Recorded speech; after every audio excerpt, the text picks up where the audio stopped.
Di video kali ini, kami akan membahas pertama, alat dalam laboratorium dan cara kerja berserta fungsinya. Kedua, simbol-simbol dalam bahan kimia. Pertama, Erlenmeyer. Fungsinya untuk menjadi wadah dari bahan kimia cair. Gelas ini juga sering digunakan untuk proses titrasi untuk menampung larutan yang akan digunakan. Kedua, gelas ukur. Fungsi dari gelas ukur adalah sebagai alat untuk mengukur volume larutan atau cairan yang tidak membutuhkan ketelitian tinggi. Cara menuangkan dan membaca gelas ukur. Tuangkan secara perlahan cairan yang berada di gelas beaker ke gelas ukur dan untuk membaca pengukuran pada gelas ukur yang benar yaitu kita lihat pada lengkungannya.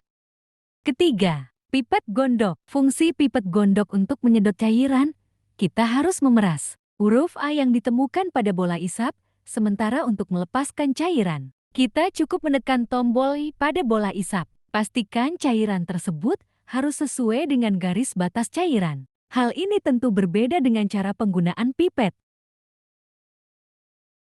Keempat, buret. Fungsi buret untuk meneteskan sejumlah reagen cair dalam eksperimen yang memerlukan akurasi volume atau presisi, terutama digunakan dalam titrasi. Ini adalah dokumentasi saat melakukan titrasi asam basa.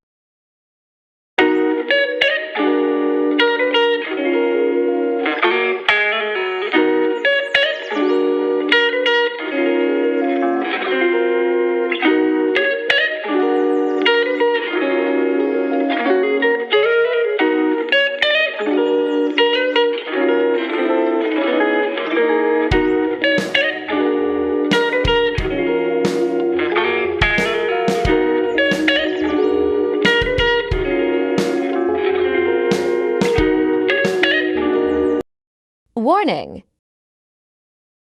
Pertama, simbol mudah terbakar. Simbol bahan kimia di samping menunjukkan bahwa bahan tersebut bersifat mudah terbakar flammable. Bahan mudah terbakar dibagi menjadi dua jenis yaitu extremely flammable amat sangat mudah terbakar dan highly flammable sangat mudah terbakar. Kedua, simbol bahan korosif. Simbol bahan kimia di samping menunjukkan bahwa suatu bahan tersebut bersifat korosif dan dapat merusak jaringan hidup. Karakteristik bahan dengan sifat ini umumnya bisa dilihat dari tingkat kesamaannya. PH dari bahan bersifat korosif lazimnya berada pada kisaran 2 atau 11,5. Ketiga, simbol mudah meledak.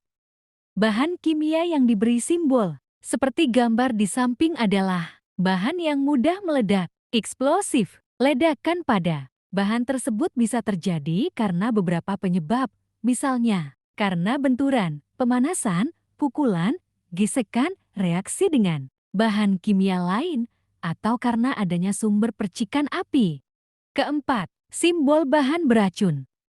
Simbol bahan kimia di samping menunjukkan bahwa bahan tersebut adalah bahan beracun. Keracunan yang bisa diakibatkan bahan kimia tersebut bisa bersifat akut dan kronis, bahkan bisa hingga menyebabkan kematian pada konsentrasi tinggi.